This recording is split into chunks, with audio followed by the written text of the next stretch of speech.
네, 반갑습니다. 현문혁 선교사 이승찬입니다. 네, 반갑습니다. 저랑 자주 보셨다라고 저는 생각을 하는데 우리 청년부랑 제가 몇 번 뵀나 보니까 이제 3번 뵀네요. 3번. 제가 1년에 한 번씩 왔으니까. 혹시 제가 어떤 사역하는지 알고 계시는 분들 계실까요? 혹시? 예, 잠깐 설명을 드리고 오늘 말씀 보겠습니다. 저는 어떤 사역을 하냐면 다른 이제 멋진 선교사님들처럼 제가 교회 사역이나 목회 사역 이쪽으로 제가 선교지에서 사역을 하지는 않고요. 대충 이제 보셔서 아시다시피 저는 몸으로 사역을 해요. 그래서 저는 이제 유도라는 운동으로 주님의 도구 삼아서 이제 복음을 전하는데 지난 한 5년 동안 우리 캄보디아에 가서 유도를 통해서 이제 우리 제자들을 양성하였고 그 제자들 중에 이제 그리스도인 인원들을 열심히 이제 가르쳐 가지고 그 인원들이 이제 오늘날의 캄보디아 유도 국가대표팀의 3분의 1을 차지를 하게 되었어요. 그래서 우리 캄보디아 왕국은 불교 국가예요. 불교 국가인데 그 왕국 안에 있는 스포츠 중에 우리 이제 유도 대표팀 같은 경우에는 기독교인이 3분의 1이 이렇게 자리를 잡고 있습니다. 그래서 그런 쪽으로 저는 이렇게 사역을 하는 선교사고요. 우리 교회랑은 23년도부터 협력이 되었습니다. 우리 교회가 사실 이렇게 빌려가지고 쓰는 이 보성고등학교는 여기는 사실 유도 고등학교예요. 이게 부성고등학교를 많이 잘 모르시는 분들도 계시는데 이 고등학교 자체가 유도 목적으로 지어진 고등학교고 이 고등학교는 이제 우리나라 유도 역사의 산물입니다. 그래서 제가 학창 시절 때에도 대회를 뛰러 이렇게 선수 생활을 할 때 이곳에 왔었던 기억이 있는데 늘 이렇게 설교강단에 설 때면 참 감회가 이렇게 새롭고 이렇게 여러분들 뵙고 한 번씩 이렇게 묵상을 나누고 그러고 갈 때면 너무나 참 저한테도 소중한 기억들로 이렇게 자리가 잡아가는 것 같아서 저도 너무나 여러분들과 함께 이런 시간을 가지게 된 것이 늘 감사하고 늘 행복한 나날 속에 있습니다. 오늘 본문 말씀 한 번만 띄워주시겠어요? 네. 네, 우리 저기 한 목소리로 한번 같이 읽어주셨으면 좋겠는데 한번 같이 읽어보겠습니다. 시작.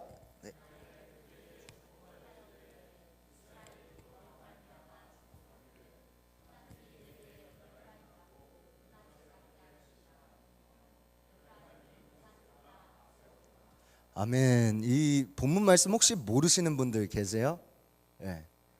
오늘 이 본문 말씀을 제가 이제 여러분들과 함께 이제 나눠야 되겠다 생각을 해가지고 이 말씀을 선택을 해왔는데 이 말씀 혹시 모르시는 분들 계실까요? 너무 유명한 말씀이니까 다 아시겠죠? 네. 제가 주님께 돌아설 때 그 방황기 구간 때에 제 안에 정리되지 않았었던 제 부정한 마음이 있었다면 그거는 이제 단언컨대 아마도 분노일 거예요. 이 분노가 얼마나 제가 심했었던 사람이었는지 제가 그 분노에 대한 일화가 몇 개가 있는데 최근에 제가 한국에 들어와 가지고 이제 TV를 보다가 TV 안에서 이제 재밌는 프로그램 중에 하나가 무당 서바이벌을 하더라고요. 무당들이 나와가지고 서로가 막 신들을 이렇게 불러 일으키면서 서로가 경쟁을 하고 하는 그런 무당 서바이벌을 제가 본 적이 있어요. 제가 이 얘기를 왜 하는 거냐면 제가 한참 분노가 많던 시절에 한 2번의 경우가 있었는데 한 번은 제가 좋아하는 카페에 가려고 길을 걷다가 보니까 남자와 여자가 둘이 짝지어서 저한테 접근을 하는 거예요. 저한테 접근을 해가지고 저한테 하는 얘기가 얼굴에 조상복이 많으시다 이런 이야기를 저한테 하더라고요.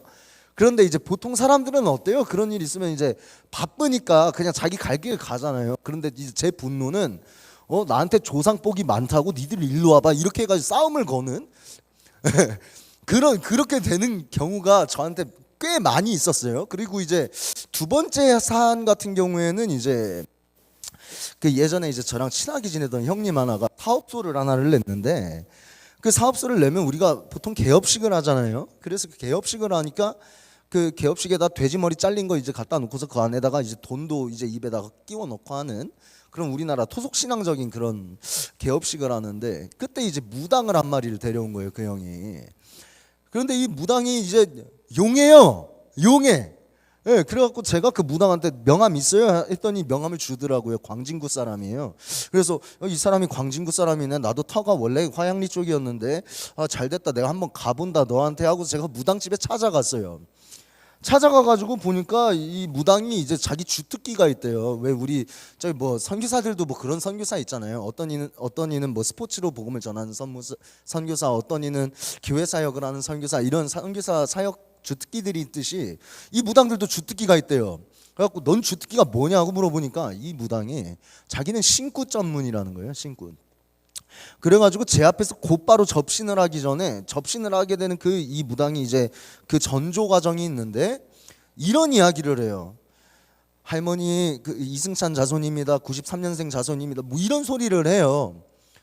그렇게 하더니 접신을 해가지고 이 무당이 저한테 하는 이야기가 아이고 잘났다. 참 고생이란 고생은 다 하고 산다. 뭐 그런 소리를 하더라고요. 저 방황기 때 이야기예요. 지금 그랬다라는 게 아니고. 그래가지고 제가 말씀드렸잖아요. 제가 분노 참 많은 사람이었다고. 그래가지고 이 무당이 접신을 하는 그 대상이 신의 할머니를 접신한 게 아니라 내 조상신 중에 하나를 모셨다는 거예요 지금. 그래가지고 제가 얼마나 분노가 많았냐면 그 자리에서 이제 무당 앞에 이제 칼이 하나가 있었어요. 제가 그래가지고 칼을 들고서 무당 목에다가 겨눠놓고 너 진짜 내 증조 할머니 맞아? 진짜 맞으면 여기에서 죽인다 막 이렇게 막 분노를 표출하고 그랬었어요. 너무 인생이 안 풀리고 그것에 대한 이제 분노가 심할 때였으니까. 그런데 제가 이 이야기를 왜 드렸냐? 제가 나중에 이제 우리 기독교 진영으로 돌아오고 나서 이 두 가지 단어가 잘 이해가 안 되는 거예요. 첫 번째 자손이라는 단어, 두 번째 조상이라는 단어. 이 두 개 단어가 참 저한테는 이해가 잘 안 되고 저한테 많은 도전을 주는 단어도 아니고 이런 생각을 할 때쯤에 오늘 본문에 있어가지고 제가 한참 좋아하던 카페에서 한 3시간 4시간 이렇게 연구를 했었던 기억이 나요. 그래서 오늘 그거를 여러분과 한번 이렇게 돌아보는 시간을 가지려고 해요. 제 인생에 많은 후회가 있고 많은 방황기를 통한 시련이 있고 많은 부끄러움이 있지만 그럼에도 불구하고 제가 주님 앞에 그리고 여러분 앞에 가장 단호하게 자랑할 수 있는 것은 주님과 함께하는 이 성경을 보는 이 시간만큼 제가 정말 행복하게 많이 누리던 것은 부정할 수가 없어요.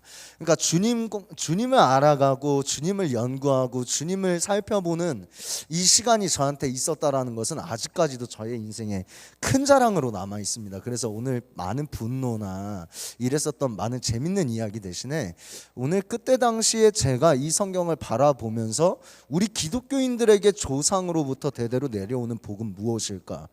라는 생각을 했었던 그 당시에 저를 통해서 여러분들과 함께 이 재미난 이야기를 나눠볼 텐데 오늘 본문 제목을 제가 실눈이라고 정해왔어요. 실눈. 이 본문 제목을 실눈이라고 정해왔는데 여러분들 다 뭐 실눈 뜰 줄 아시죠? 이제 저 같은 경우는 눈을 그냥 뜨고 있어도 실눈 같대요. 눈이 원체 작으니까 사람들이 자꾸 뭐 눈을 떠라 웃을 때면 더 실눈 같대요. 그 뭐 실눈을 뜨게 되면 우리가 흐릿하게 보는 게 아니라 사실은 그냥 보죠. 이 이야기는 이따가 설교 이후에 우리가 함께 나눠야 될 메시지에 엄청난 함께 접목되는 효과가 있습니다. 여러분 실눈이라는 단어를 잘 기억을 해주세요. 지한이 누나 그 우리 애기 저기 서진이 있잖아요. 서진이 이름 누가 지었어요? 그거. 네. 그 이름 지한이 누나가 지어서 말을 하는 건데. 이름을 지을 때 어떤 생각이 들어요? 우리가 아이 이름을 지을 때면 어떤 생각이 드냐는 거예요. 예.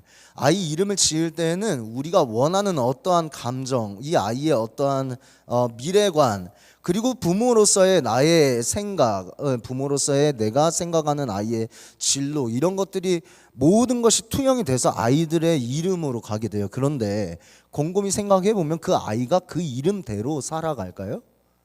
그렇지는 않습니다. 저 같은 경우에는 이름이 이승찬인데 오를승의 빛날 찬이라고 이름 뜻이 있어요. 그러니까 올라갈수록 빛이 난다 또는 올라가서 빛이 난다 뭐 여러모로 생각을 할 수는 있겠는데 만약 누군가 저에게 네가 이름대로 살았냐 승찬하고 물어보면 제가 그렇지는 않은 것 같다라고 대답할 수밖에 없어요. 왜냐하면 우리는 이름에 대해서 그렇게 많은 집착이 있지는 않기 때문에 그래요. 그런데 오늘 우리가 성경 속에서 바라보는 이스라엘 민족은 이름에 대한 어마무시한 집착이 있어요. 그래서 다 같이 따라해 봅니다. 쉔족. 네, 쉔족이라는 이 단어는 영어로 우리가 이야기를 하면 네임족이라 그래요. 그 한국말로 직역을 하게 되면 이름족이 되겠죠. 이스라엘 민족은 태어났을 때 그리고 자기가 살아가는 이 반경에 있어서 이 이름이라는 게 엄청난 문화를 가져요. 그래서 이름이 이스라엘 민족에게 바뀌는 구간 또는 이 이름이 등장하는 구간은 굉장히 성경에서 중요한 구간입니다. 그 오늘 본문 말씀에 있어서는 사실 주인공이 야곱인데 저와 함께 야곱의 생애를 잠시 돌아보려고 해요. 오늘 혹시 성경을 가지고 오신 분들은 저랑 함께 창세기 26장 27절로 가주셨으면 좋겠습니다. 네. 창세기 26장 27절로 갔으면 좋겠어요. 네. 제가 대표해서 한번 읽어보겠습니다. 그 아이들이 장성함에 에서는 익숙한 사냥꾼이었으므로 들사람이 되고 야곱은 조용한 사람이었으므로 장막에 거주하니. 여러분, 에서와 야곱의 첫 등장신이에요. 창세기에. 이 에서라는 이 인물의 이름 뜻이 뭐냐? 붉은 털을 가진 사람이란 뜻이에요. 붉은 털을 가진 사람. 추측을 두 가지 정도로 해볼 수 있어요. 첫 번째는 엄마 뱃속에서 에서가 태어나자마자 온 몸에 털이 그냥 붉었다라고 추측을 해볼 수 있는 거 하나가 있고요. 두 번째로는 에서의 원래 그 오늘 본문 말씀에 써진 것을 보면 들사람이 되었다라고 하는데 이게 사냥꾼이에요. 그러니까 에서가 사냥을 많이 하는 이 사냥꾼이었기 때문에 이 사냥하는 전투 민족들한테는 늘 뭐가 묻어요? 피가 묻겠죠. 그러니까 이 피가 마를 새가 없었으니까 에서가 붉은 털을 가진 사람이라고 불리지 않았을까? 이렇게 할 수 있는 방법이 한 두 가지가 있는데 어찌 됐건 간에 중요한 것은 에서는 사냥꾼입니다. 에서는 전투 민족이라는 거예요. 예. 그런데 그 다음에 등장하는 야곱은 조용한 사람이었다라고 표현이 돼 있어요. 야곱의 이름 뜻은 많은 사람들이 이제 속이는 자 그리고 그렇게 알고 계시는데 야곱의 정확한 이름 뜻은 사실은 에서의 발뒤꿈치 잡은 자예요. 그러니까 에서의 발뒤꿈치를 잡고서 태어난 이 야곱에게 붙은 이 이름이 오늘 이 본문을 통해서 쭈르륵 이어가다 보면 나중에 변하는 구간이 있어요. 한번 거기까지 우리가 같이 한번 가볼게요. 25장 32절 그 다음에 사건이 하나가 일어나게 되는데 에서와 야곱 사건을 잠시 한번 설명할게요. 에서가 이르되 내가 죽게 되었으니 이 장자의 명분이 내게 무엇이 유익하리요? 라는 이 구절이 등장을 합니다. 어떤 사건이었냐면 그 야곱이 지금 다 아시는 상황이니까 제가 길게 설명은 안 할게요. 야곱이보다 지금 먼저 형으로 태어난 게 에서예요. 그러니까 장자는 에서죠. 그런데 야곱이 이 장자권을 탈취하려고 하는 상황이에요. 에서가 밖에 나가가지고 사냥을 실컷 하고 배가 고파가지고 돌아온 거예요. 배가 고파가지고 집에 들어왔는데 야곱이 뭔가 맛있는 걸 막 끓이고 있어요. 그 옛날에는 그걸 팥죽이라고 불렀어요. 옛날에는 그걸 팥죽이라고 교회에서 설교를 많이 했는데 지금은 그걸 팥죽이라고 하지 않고 그것보다는 조금 더 맛있는 죽이 아니었을까, 붉은색으로 된 더 맛있는 죽이 아니었을까 이렇게도 이야기를 하더라고요. 그걸 막 끓이고 있으니까 에서가 야 야곱아 나 배고파 죽겠다, 배고파서 그런데 그것 좀 나한테 줘라 이렇게 이야기를 한 거예요. 그러니까 야곱이가 거기에다 대고서 그래 내가 줄게, 그러면 형의 장자권 명분을 나한테 갖다 팔어 이렇게 이야기를 했어요. 그렇게 하니까 오늘 9절에 나오기를 에서가 이르되 내가 죽게 되었으니 이 장자의 명분이 내게 무엇이 유익하리요? 라고 이렇게 써져 있는데 이게 성경 안에는 이렇게 선비처럼 쓰여져 있지만 사실 제가 예전부터 이렇게 좀 노는 형들이나 그런 친구들이랑 같이 이렇게 지내다 보니까 이 전투민족들은 각 서양 동양을 다 막론을 하고 동남아까지도 포함이에요. 이 전투민족들의 기질은 있잖아요. 어디에서 문제가 생기냐면 늘 입에서 생겨요. 입에서. 이게 성경 속에 지금 쓰여져 있는 게 아까 선비체로 읽었지만 제가 오늘날 버전으로 한번 에서처럼 읽어볼게요. 야 내가 지금 배고파 죽겠는데 그깟 장자의 명분이 뭐가 대수냐? 팥죽 가져. 이게 에서의 말이에요. 이게. 그러니까 무슨 이야기냐면 자기의 잠깐의 배고픔 앞에 하나님께서 주신 이 장자의 명분을 팔아넘길 수밖에 없었던 이 에서의 나약함을 우리가 엿볼 수 있다라는 거예요. 예. 다음 장면으로 좀 넘어갈게요. 그 이 에서랑 야곱의 장면을 통해서 우리가 다시 한번 알 수 있는 것은 우리가 함부로 입을 놀려서는 안 된다는 것 한 가지를 알 수 있지만, 두 번째로는 자신의 나약함이 가장 자기가 강하게 생각하는 것 안에서 나와요. 에서 같은 경우에 자신의 몸과 자신의 말이 강하고 거칠게 나올 수밖에 없는 사람이었어요. 쉽게 이야기를 하면 테토남이에요. 이 테토남 안에서 자신의 나약함이 금방 도출이 되는 것이 우리가 한 가지 짚고 넘어가야 되는 것입니다. 자, 27장 1절으로 바로 넘어가 볼게요. 27장 1절으로 넘어가가지고 제가 한번 읽어보겠습니다. 이삭이 나이가 많아 눈이 어두워 잘 보지 못하더니 맏아들 에서를 불러 이르되 내 아들아 하매 그가 이르되 내가 여기 있나이다 하니, 아시는 바와 같이 지금 야곱과 에서의 아버지 이삭이 죽기 전에 이제 장자의 축복을 이제 내려줘야 되는 구간이 등장을 했어요. 여러분들께서 아시지만 제가 한 가지 설명을 해보면 결론적으로는 야곱이 에서의 축복을 가로채서 받기는 받습니다. 결론적으로는 그래요. 자, 이거 27장 1절 이후로 지금 33절로 바로 넘어갈게요. 이삭이 심히 크게 떨며 이르되 그러면 사냥한 고기를 내게 가져온 자가 누구냐? 네가 오기 전에 내가 다 먹고 그를 위하여 축복하였은즉 그가 반드시 복을 받을 것이니라. 지금 이삭이 심히 크게 떨었다라는 이야기가 나와요. 이스라엘 민족이 자신의 기도나 자기가 꼭 주님 앞에서 해야 되는 일들이 어긋났을 때에 공통적으로 등장하는 성경의 반복 구간이에요. 심히 크게 떨며 이르더라는 거예요. 무슨 이야기냐면 지금 안수가 잘못 들어간 거예요. 이삭의 안수가. 이삭의 안수가 잘못 들어간 이유는 여러분들께서 아시지만 뭐 그렇습니다. 야곱이가 완전 범죄에 성공했어요. 지가 엄마 리브가랑 짜가지고 야곱이가 완전 범죄에 성공을 해서 에서가 와가지고 받아야 될 장자권의 축복을 지금 야곱이가 가로채는 것에 성공을 했단 말이에요. 그리고 이 지금 33절에 이삭에게 에서가 왔어요. 그리고 이제야 이삭이 알게 된 겁니다. 지금 계산이 틀려졌다. 큰일이 났다. 이야기가 너무 무거울 수가 있으니까 제가 잠깐 선교사가 된 배경이 있어서 핵심적인 사건 하나를 제가 여러분들께 좀 말씀을 잠깐 드려야 될 것 같아요. 그때가 2012년도였을 거예요. 2012년도에 제가 막 19살에서 20살 올라간 군인이었는데, 아시는 분들은 아시겠지만 제가 지난 이야기 모든 걸 제가 나열할 수는 없지만 제가 고아원 출신이에요. 그러다 보니까 군대에 갈 때 제 짐을 갖다가 놓을 데가 없잖아요. 그래가지고 제 정말 친한 친구네 집에다가 제 짐을 싹 다 박아놓고 갔어요. 그 친구가 이제 저랑 똑같이 생겼거든요. 그래가지고 그때 당시 저랑 그 친구 별명이 신천 쌍둥이였어요. 신천 쌍둥이. 그 신천에 돌아다니다 보면 쌍둥이가 있다. 그런데 이제 그 친구랑 저를 두고서 하는 이야기였어요. 우리 둘이 사고 진짜 많이 쳤어요. 19살 때.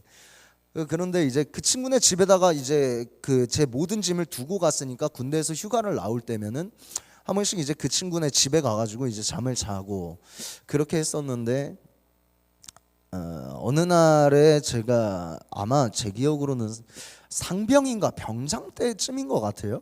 제가 휴가를 나와가지고 그 친구 방에서 이제 엎드려가지고 자고 있었어요. 그런데 여자분 두 분이 들어오셔가지고 제 머리랑 제 등에다가 손을 대는 거예요. 한 분은 그 친구의 어머니가 확실해요. 그런데 나머지 한 분은 저도 모르겠어요. 나중에 알게 된 거지만 그 친구 어머니가 이제 권사님이고, 그 이제 나머지 한 분은 그 권사님의 친구 되시는 권사님이에요. 그러니까 그 친구 어머니는 고신이라는 교단의 권사님이셨고 그 친구 권사님이 이제 순복음 교단의 권사님이셨는데, 이 두 분이 제 머리랑 등짝을 마구 때리면서 주여 우리 아들 선교사로 써주시옵소서 하고 막 소리를 지르면서 기도를 하신 거예요. 그때 제 나이가 막 이제 21살, 2살 이렇게 접어들 때예요. 그러니까 무슨 이야기를 드리고 싶은 거냐면, 여러분 그 기도를 제가 잘못 받아가요. 제가 선교사가 된 건데 웃자고 하는 이야기예요. 여러분 그러니까 권사님들의 기도는 함부로 받지 마세요. 꼭 받아야 되면은 명확하게 요구를 하시고 그것에 대한 이제 기도를 받으세요. 그런데 제가 이제 드릴 수 있는 이야기가 이거 실화예요. 진짜 실화예요. 그 친구 이름이 성원이에요. 성원이. 성원이네 엄마, 성원이네 엄마. 저기 지하에 누나도 아는 친구예요.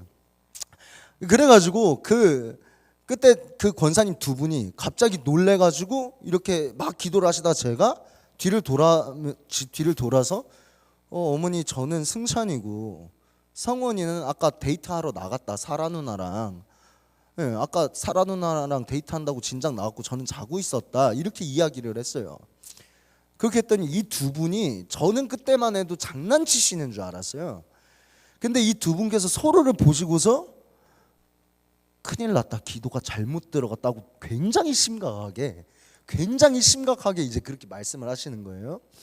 그 두 분은 이제 제가 최근에 만나게 됐어요. 최근에 만나게 됐더니 이제 제가 이제 인사치레로 그런 말씀 드렸거든요. 두 분 기도 잘 받아가지고 어떻게 성원이 대신에 제가 선교사가 되었습니다 이렇게 말씀드렸더니 막 엉엉 우시는 거예요. 엉엉 우시면서 그분들이 막 우시길 제가 왜 이렇게 우세요? 그랬더니 나 지금 이선교사 보고 우는 거 아니라 이선교사 뒤에 있는 크신 주님 본다 하고 막 엉엉 우시더라고요. 그런 일이 있었어요. 그래서 이 기도와 관련된 것에 있어서 이삭이 심히 크게 떨었다라는 이 이야기를 하다가 지금 설명이 여기까지 왔는데, 제가 잊을 수가 없었던 것은 실제로 그 권사님 두 분께서 무섭게 떨더라는 거예요. 기도가 잘못 들어갔다면서. 아직까지도 조금 미스테리기는 한데 여하튼 여기까지 하고 다음 장면으로 빨리 좀 들어가 볼게요. 32장 25절으로 갈게요. 창세기 32장 25절입니다. 네. 지금 야곱이 어떤 상황에까지 왔었는지는 다 기억이 나시죠? 지금 이삭에게 완전 범죄를 저질러 가지고 야곱이가 현재 이 축복을 가로채는 것엔 성공을 한 상황입니다. 지금 32장 25절까지 왔을 때에 어떤 일들이 이렇게 있게 되냐면, 에서가 야곱을 죽이려고 하니까 그 리브가가 야곱을 도망을 시키는데 자기네 오빠 라반이라고 있어요. 그 라반이한테 도망을 보내요. 그 야곱이가 그래서 오빠네 라반네에 이제 가가지고 외삼촌이죠. 외삼촌인 그 라반의 집에서 이제 살게 되었는데, 거기 살다 보니까 이쁜 여자애가 있는 거예요. 여자애 이름 물어보니까 그게 라헬이에요. 야곱이가 라헬이가 너무 이뻐가지고 외삼촌한테 외삼촌 그 딸 그 라헬이 나 줘 이렇게 이야기를 했더니 외삼촌이 그래 열심히 일해 하고 줄게 이렇게 얘기를 한 거예요. 7년을 열심히 일을 했네요.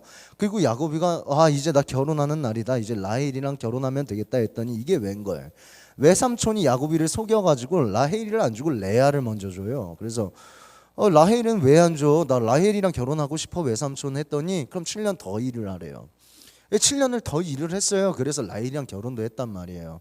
그리고 나서 6년 동안은 라헬과 레아와 함께 야곱이 가정을 이룬 그 상황에서 재산까지 불리기를 시작을 해요. 그렇게 6년 뒤에 야곱이 이제 독립을 하게 되는데, 이 독립을 하게 되면서 이 야곱이 어디론가 향해요. 그게 어디냐? 자기네 아빠랑 옛날에 같이 있었던 곳으로 향하고 싶어 하는 거예요. 나랑 아빠 이삭이랑 함께 살았던 곳, 나랑 옛날에 에서 형이랑 뛰놀았었던 곳, 우리 엄마 리브가가 있었던 그곳으로 돌아가고 싶은 거예요. 이걸 보고서 환양 본능이라 그래요. 인간이라면, 남자라면 자기의 고향에 돌아가고 싶어 한다라는 이야기예요.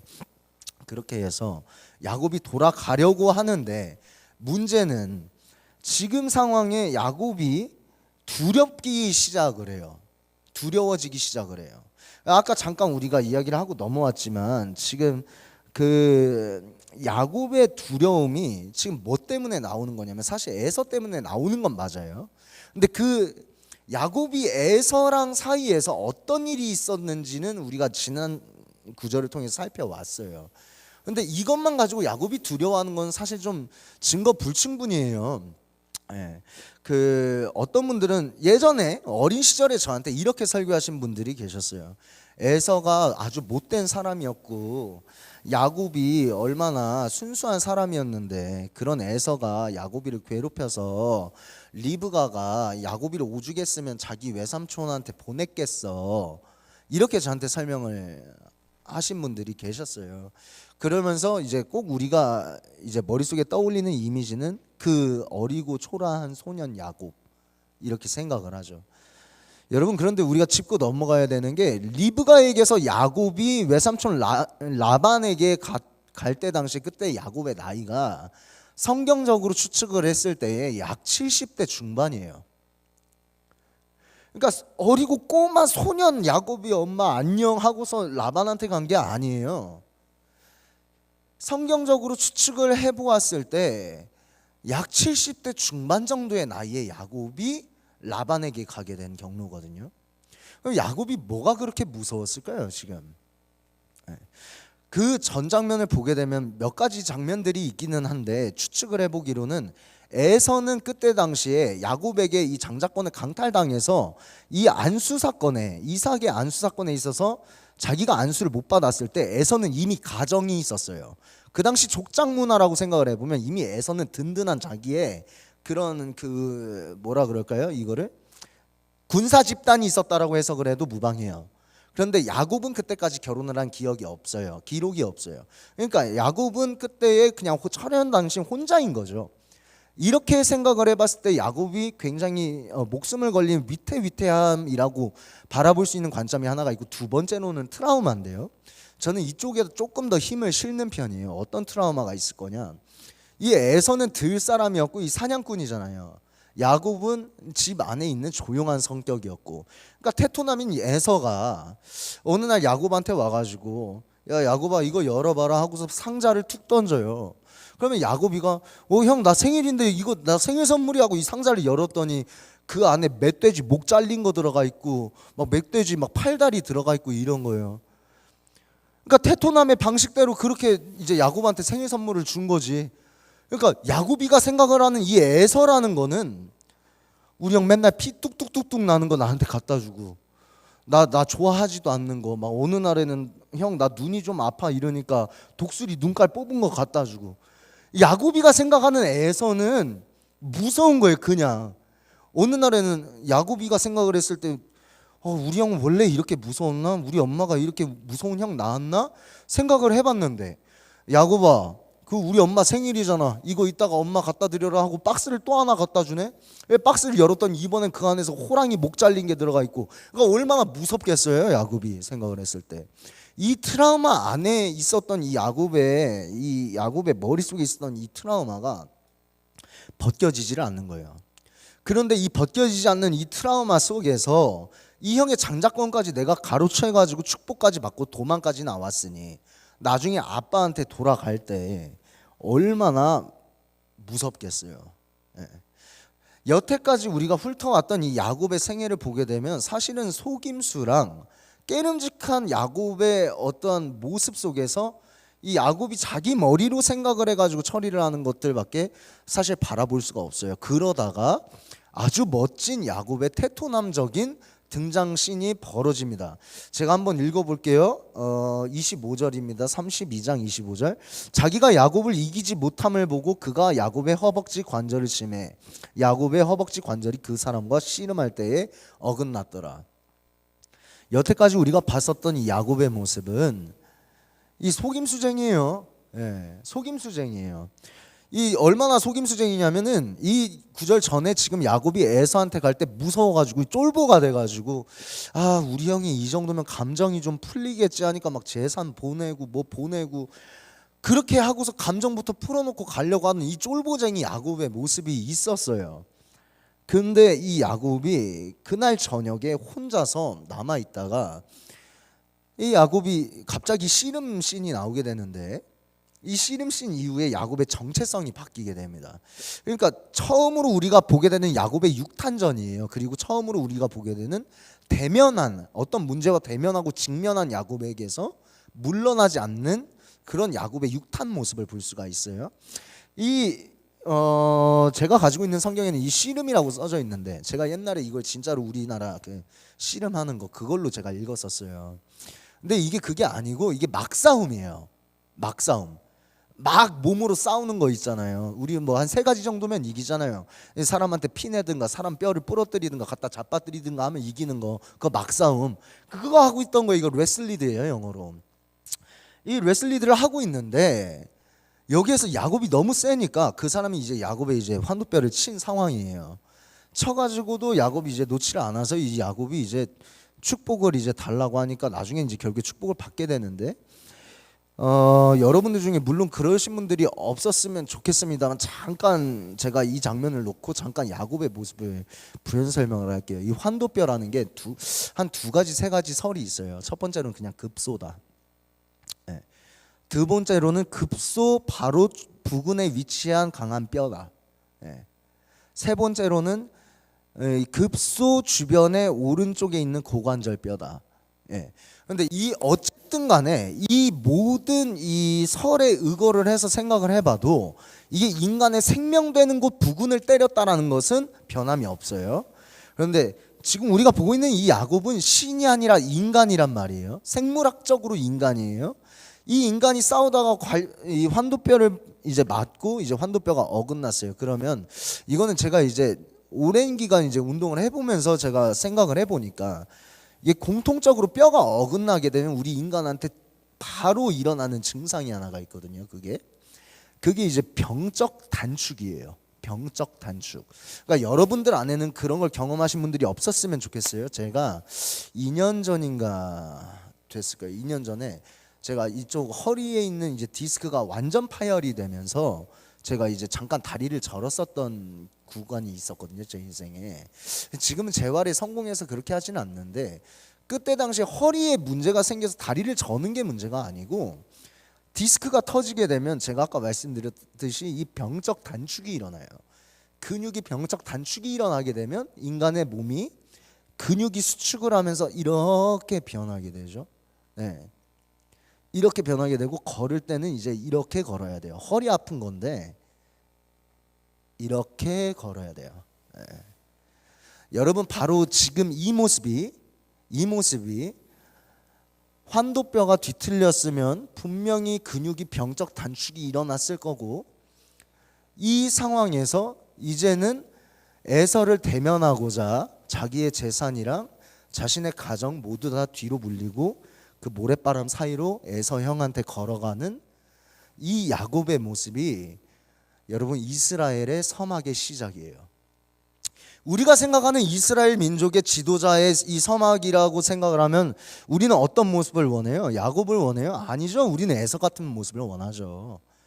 유목민족인데 누구보다 우리를 잘 지켜줬으면 좋겠고 누구보다 우리 부족에 앞장서 가지고 있는 이 에서와 같은 멋진 그런 테토남이었으면 좋겠고 붉은 털까지 가졌으니 너무나 강해 보이고 이런 사람이 우리의 족장이었으면 좋겠다란 말이에요. 그런데 오늘날 우리의 기독교 역사에 있어서 이 이스라엘의 탄생의 서막은 환도뼈까지 뒤틀려서 쩔뚝이면서 지난 문제를 해결하러 그 앞에 나아가고 있는 한 노인의 모습이라는 거예요. 네. 자, 여기까지 하고 바로 다음 장면으로 넘어갈게요. 48장 10절입니다. 창세기 48장 10절로 넘어갈게요. 네.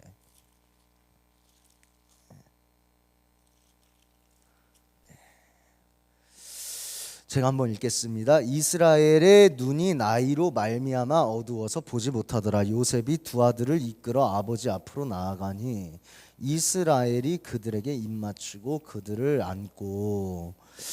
네, 지금 이 48장에 와서는 야곱의 이름이 변했어요. 뭘로 변했냐면 이스라엘로 변했습니다. 언제 변한 거냐면 우리 아까 봤었던 그 야곱의 씨름씬 있죠. 야곱의 막싸움씬. 그 이후에 주님께서 야곱의 이름을 바꿔주신 거예요. 이스라엘로.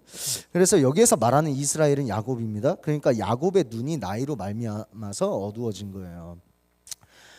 그리고서 요셉이 두 아들을 이끌어 아버지 앞으로 나아가는데 이 장면과 더불어서 우리가 48장 20절 그러니까 오늘 본문 말씀 다시 한번 틀어주세요. 이 말씀 같이 읽어야 돼요. 오늘 본문 말씀 한번 들어주세요. 제가 읽겠습니다. 그날에 그들에게 축복하여 이르되 이스라엘이 너로 말미암아 축복하기를 하나님이 내게 에브라임 같고 므낫세 같게 하시리라 하며 에브라임을 므낫세보다 앞세웠더라. 여러분 에브라임과 므낫세가 나와요. 마치 그 야곱과 에서처럼 이 에브라임과 므낫세라는 이 두 인물이 등장을 하는데 이 야곱에게로 있는 이 요셉이라는 아들의 두 아들이에요. 이 첫째가 므낫세고 둘째가 에브라임인데 이 요셉이 이 므낫세라는 이 이름을 지었을 때랑 에브라임이라는 이름을 지었을 때랑 살짝 배경이 다른데, 그 배경이 살짝 다른 이유에 있어서는 이 이름 뜻을 해석을 해보면 됩니다. 이 므낫세라는 이름의 뜻은 내 아버지에게로 온 집으로부터의 모든 고통이 없어졌다는 뜻이에요. 예. 그러니까 요셉의 입장에서 이 므낫세라고 이 아이의 이름을 지은 이 뜻은 자기 트라우마적인 거예요. 요셉의 입장에서. 쉽게 이야기를 하면 이렇습니다. 내 아픈 기억 상실, 이게 므낫세예요. 두 번째로 에브라임이라는 이름의 뜻은 하나님께서 나를 번성케 하심이라는 뜻입니다. 그러니까 요셉의 입장에서 첫째와 둘째인 이 이름으로 해석을 했을 때, 첫 번째 내 아픈 기억 상실, 내 아픔의 기억 상실. 두 번째, 하나님께서 나에게 축복 주셔서 번성케 하심. 이렇게 정리를 할 수가 있어요. 그 찬양팀 다 나와주지 마시고 그 반주 세션만 좀 나와주시겠어요? 네, 반주 세션만 좀 나와주세요. 네. 그 집중할 수 있게 조금만 반주를 좀 해주세요. 네, 그 오늘 고생하셨습니다. 거의 다 마지막 메시지가 거의 다 나왔어요. 그 여러분 진짜 죄송해요. 제가 우리 교회에 한 번씩 올 때면 제가 옷을 좀 이쁘게 입고 이렇게 찾아서 인사도 좀 드리고 그러고 싶어 하는데, 그런데 제가 이틀인가 3일 전에 무릎 부상이 크게 당해가지고 제가 어떻게 옷을 이쁘게 입고 올 수가 없었어요. 반주팀은 다 나와주셔도 됩니다. 드럼도 일렉도 베이스도 다 나와주세요. 지금 우리 급하게 좀 달려왔는데, 지금 급하게 달려온 게 이제 야곱의 전생애를 좀 뚫고 왔어요. 그러니까 한 130년 달려온 거예요. 지금 130년의 마지막 자락에 있거든요. 이걸로 우리가 이제 같이 좀 메시지를 나눴으면 좋겠는데,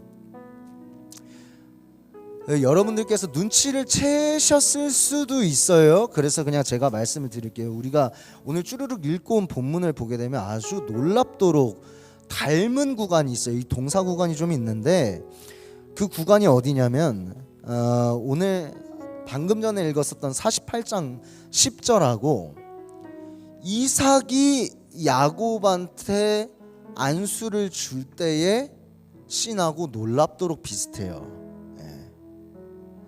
이삭이 야곱한테 안수를 줄 때의 구절하고 지금 방금 전에 제가 읽었었던 48장 10절의 구절하고 아주 놀랍도록 본문이 비슷해요.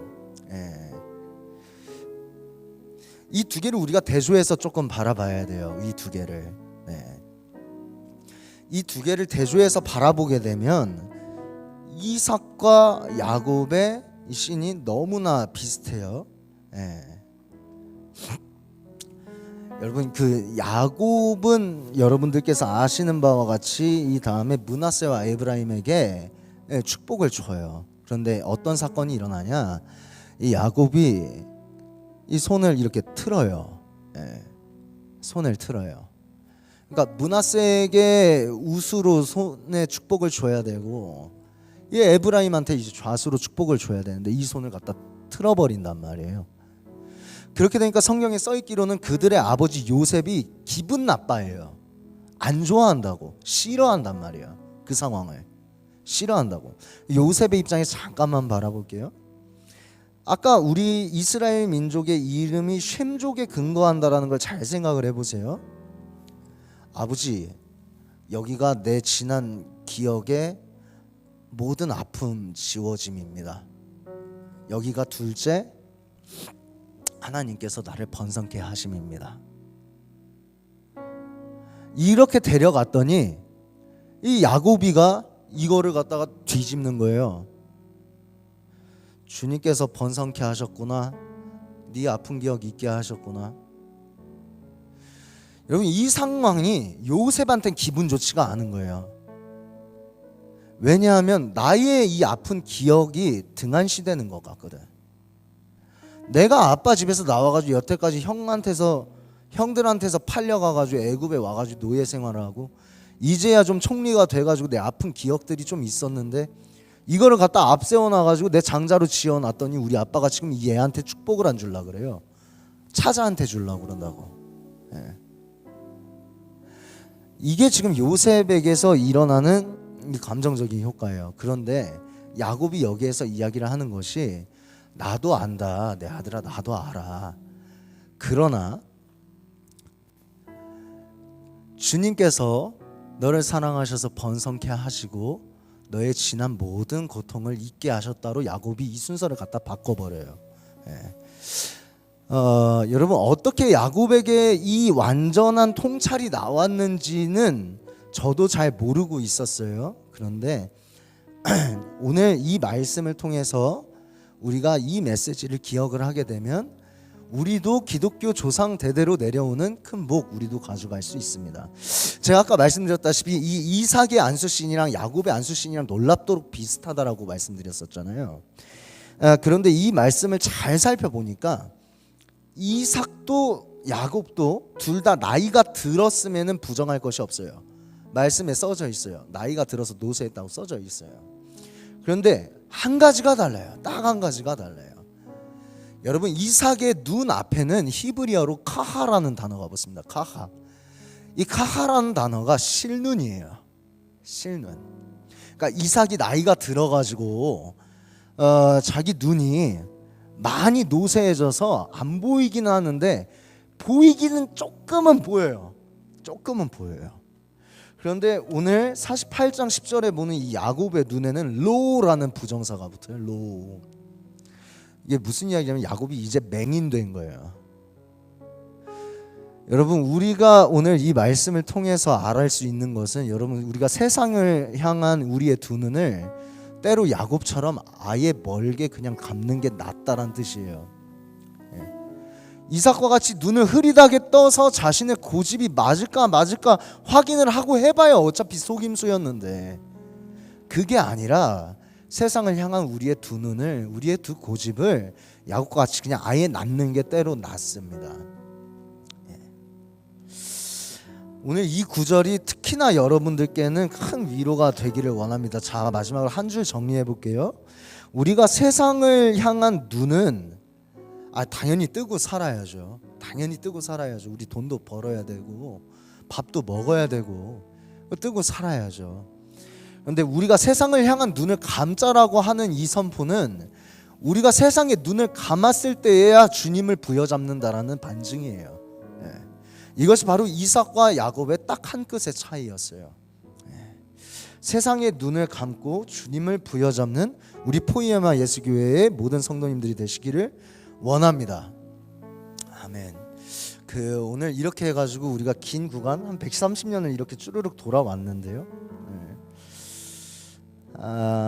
이렇게 돌아오면서 제가 많은 이야기를 했지만 특히 우리 청년부에게 제가 한 가지 이야기를 꼭 남겨야 된다라면 저는 이거를 좀 팁으로 좀 남기고 가야 되겠더라고요. 어차피 오늘 말씀이 내일이 되면 기억이 안 날 수도 있고 내일 모레가 되면 적용하기에 힘들 수도 있어요. 그럴 때는 오늘 지금 이 메시지만 꼭 기억을 하세요. 여러분 이도 저도 안 되고 세상에서 일이 잘 안 풀리고 너무 힘들고 나 이제 뭐 해야 될지도 모르겠다 하고 너무 낙심해 있을 때에는 제가 팁을 드릴게요.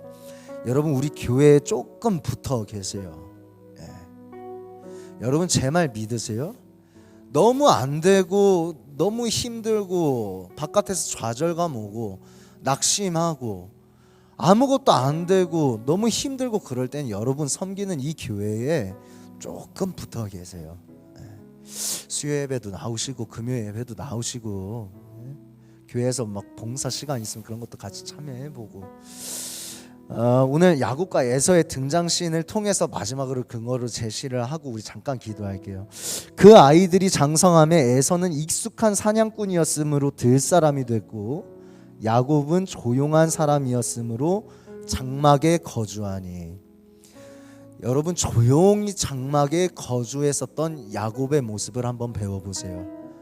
여러분들에게 야곱으로부터 그 위에 이삭으로부터 우리 믿음의 조상인 아브라함으로부터 대대로 내려오는 우리 조상의 복이 가득하기를 간절히 원합니다. 자, 우리 잠깐 기도할 건데요. 우리 오늘 기도 제목은 한 가지입니다. 우리가 야곱과 이삭의 안수신을 통해서 우리가 오늘 바라봤듯이 세상의 눈을 감고서 주님을 부여잡는 것이 오늘 우리의 기도 제목이 될 것입니다. 우리 이거 한 가지 놓고서 잠깐 기도하겠습니다. 제가 주여 한번 외치고 우리 다 같이 기도하도록 하겠습니다. 주여. 살아계신 하나님 아버지, 우리가 오늘날에 함께 모여서 예배를 드릴 때에 주님 앞에서 우리의 눈을 감는 것을, 우리가 실눈을 뜨지 않는 것을 오늘날 야곱을 통해서 배웠습니다. 주님, 우리 조상 대대로 내려오는 복이라는 것은 어쩌면 우리가 실눈을 뜨고서 당신을 바라보는 것이 아니고 아예 세상에 대한 눈을 감고서 당신을 의지하는 것일지 모릅니다. 주님, 적어도 우리 포에마 예수교회 안에서는 이러한 청년들이 많이 있기로서는 주님, 세상 속에서의 좌절감, 세상 속에서의 낙성감, 이것들이 총찬이 되었을 때에 우리 청년들이 당신을 향한 부여잡음이 있기를 원합니다. 우리 청년들과 함께 할 때에 당신께서 크나큰 위로를 함께 해주시옵고 우리 청년들을 당신의 그늘 속에서 바라봐 주시옵소서. 제가 잠깐 두 번째 기도 제목을 놓고 우리 기도하려고 합니다. 주님, 우리 청년들 중에 큰 위로가 필요한 인원이 있을 것입니다. 오늘 마지막 메시지로 전했듯이 이럴 때에는 우리가 조금 더 교회에 붙어 있는 것도 방법입니다.